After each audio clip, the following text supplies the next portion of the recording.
Get out your cell phones and go into your podcast app because there's a new one that you should probably have subscribed to if you're a hockey fan. It's called the Kes and Juice podcast. It is Kevin Bieksa and Ryan Kesler. It is about hockey and other things as well. I'm going to start with this. Other things. Well, define other things. Yeah. What are other things? Other things. That's what we thought. Fatherhood. What went on the road during your career? What is it? Oh yeah, fatherhood. Definitely what went on the road during the career. The normal things you don't hear about with the normal interviews. So, and then we're both youth hockey coaches, so we have a lot to say about that. Okay. I hear about youth hockey every day from my wonderful co-host, DJ Raddick. Yes, it's a painful experience. Give me your thoughts. Just a serious question. Give me your thoughts on youth hockey as you see it, as someone who obviously played at the highest level, and you have young children you're working with there. Where do you feel it's at right now in the U.S.? I feel youth hockey. Being a coach, my son plays on the 2010 Little Caesars team, so I'm an assistant coach there. And to be honest, I think parents are way too serious, and they don't allow their kids to play other sports, which I believe hockey shouldn't be a year-round sport. I think you need to develop athletes, not just hockey players. And for me, that's what I don't allow my son to skate in the summer. I don't think it's healthy. I think he should be a kid. I mean, he's 8 years old, so you got to go outside and play and involve other sports into his life. So, that's what I think about youth hockey right now. Yeah, I couldn't agree with you more, and I know anybody that I talk to that's got any kind of background in athletics like yourself pretty much echoes those thoughts. I will ask you this. At what age do you think the kid can spend more time playing? Is it 15, 16? I mean, when does it get more serious, or that the parents should think about it more seriously? Because I'm with you. Early on, you should be doing other things. Yeah, I think 14, 15, 16. I think that's when they start developing. That's when you can include, weightlifting and training off ice. And other than that, just let them be kids. Yeah. You're only a kid once. And I involved myself in hockey, and I became who I was through hard work. But to be honest, my parents allowed me to play other sports. They allowed me to play soccer. They allowed me to play baseball. And I think that contributes to being a complete athlete, not just a hockey player.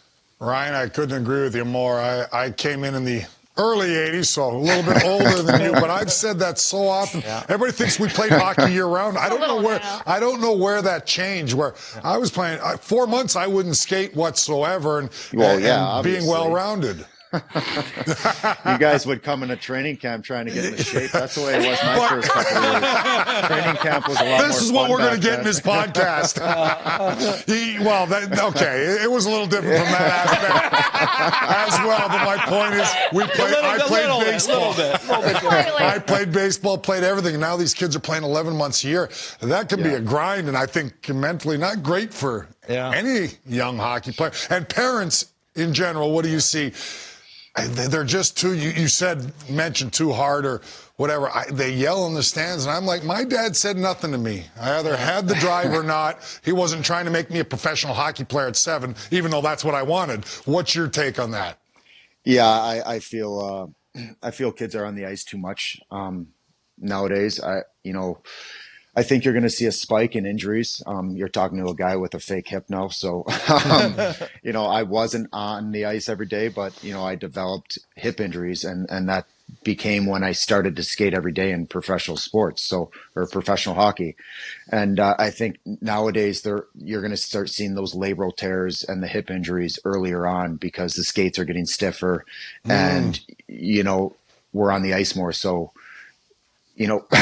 humans aren't made to skate. We're made to walk and run. So when you start doing lateral movements, that's when things go sideways. Well, let me ask you about the podcast because it's a time in media where podcasts are very, very popular, and you're in the position to give hockey fans a perspective that EJ and I could never ever give them on this show, no matter who we get on the show for an interview. When did it sort of become something that you wanted to do with your buddy, and what's the goal for you you? Is this just you guys having fun, or is there a goal that you have in mind? Are you guys hoping for your own show? Do you want to be Ellen? Like, what's the goal here? I think we could be Ellen. Maybe that's listen, long term. all you need is one clip that gets Ellen's attention, and you never know. Never know. I think for us, to be honest, we were bored. We had nothing to do. I think I'm mentoring kids, but we wanted something that really intrigued both of us, and it's more of a passion project than anything. I think we both have. I have a personality that not a lot of people get to see, and we all know Juice's personality, and I thought it was going to be a good combination, and we're really good friends. So the combination of that and being able to tell stories that, fans don't normally get to hear, is something that we wanted to bring. And we thought of this maybe a month ago, and it's came together really quick, and we're just seeing where it's going to take us. And right now we're getting really good feedback. So hopefully it continues like that. Well, knowing the two personalities involved, I suspect you're going to get very good feedback, and it'll be a must-listen type of event there. But I want to ask you mentioned your hip. How are you physically? What's the plans long term? Is there any chance that you're going to come back and try to play, or where are you at right now? Because I know you just talked to us. You moved back to Michigan as you're kind of going through this process. Where are you? Yeah, the family and I moved back to Michigan, and we're just kind of living life. I'm rehabbing still. I skate with my son's team, coaching, but other than that, I haven't put on equipment. I haven't tried skating. Right now, I'm just trying to get my lifestyle back. I haven't had a quality of life in 3 years. I mean, really, everything's been tailored towards the ice, and I couldn't run. I couldn't really even walk. So just to learn how to do that again, and to be able to play with my kids and mess around with them and have time for them now is something I'm really enjoying. And next year, if I end up playing or not playing, that's really going to be a decision in the coming months here when, I do get on the ice. I think I'm going to get on the ice in January and just try it out and see how I feel. And that's going to be really the main decision, because I got to look after my quality of life first. Yeah. Lastly, Ryan, and kind of alluding to what you just said in EJ's question, how difficult is for our listeners, for an athlete like yourself who's had a lot of success in the National Hockey, you played over 1,000 games, felt you have more in the tank to give to the game and certainly the league, yet you go through this injury. How does it affect you emotionally? I mean, has it been a roller coaster ride, or have you been able to balance it a little bit? It's been tough. The first couple months of the summer was easy because it's what I normally do. I moved back to Michigan. I train. It felt like rehab. When the season started was when it really kind of hit me. That I wasn't back with the team and I wasn't skating every day. But having being around friends and family at home make it easier. But saying that, it's even the last 2 years. Just 3 years ago, I was in the All-Star game, and that's when I started having those hip surgeries. And then, you guys saw the firsthand the way my game and my career kind of just went downhill based on my hip. I couldn't move out there. I couldn't really skate. I lost my pop. Everything was really hard for me to do, walking upstairs, just walking in general.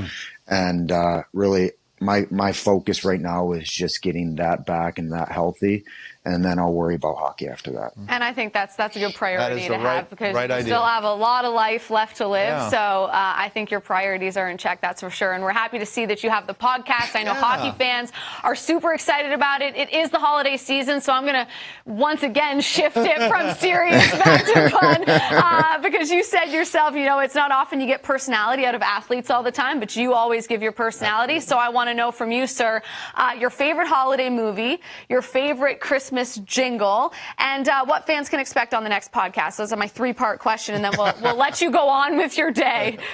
Easy. My kids could probably answer this for me. Christmas Vacation. Okay. Mariah Carey, All I Want for Christmas Is You. I've been waiting for that one. I've been waiting for that answer. People are telling me like Jingle Bells and Rudolph. I'm like, you guys are straight liars. That's not true. Thank you. Thank you, Ryan Kesler. All of a sudden, hammering Jingle Bells now. I don't know. All right. Come on, Mariah's the queen. Anyways, podcast, what's coming up? I believe our next guest is Ben Sherratt. We're going to talk to him about his fast start. And, you're going to have to listen to see what we have next. It's always good. Oh, look at that with the teaser. You're going to have to wait and see. All right. Hey, come visit us here. Come to New Jersey. Come visit us. We'd love to have you here for a few days. Perfect. Pay All for right. the flight. I'm there. We'll make that happen. Veteran move right That's there. right. All right. We'll send an Uber. Don't worry. All right, Ryan, congrats on the podcast, and thanks for doing this today. We appreciate the time. Happy Thanks, guys. holidays. Thanks for having me.